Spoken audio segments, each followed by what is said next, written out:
Install Android 9.0 Pie on Redmi Note 7 Pro via Pixel Experience ROM. Please check the description for important notes and all the download links. First download ROM and GApps packages, then transfer the downloaded files to the phone storage, link is in the description below. Step 2. Boot your device into TWRP recovery. Once in TWRP, click on Wipe, Advanced Wipe, and select the check boxes, as shown in the image, excluding internal storage. Step 4. Swipe the button to wipe the device. Step 5. Go back to the recovery main screen, and tap on the Install button. Step 6. Navigate to the storage, and select the ROM zip file.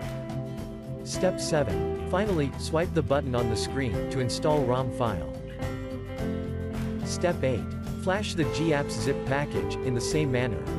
Step 9. After GApps flashing completes, select Wipe Cache and Dalvik from bottom left side of screen, and swipe to wipe.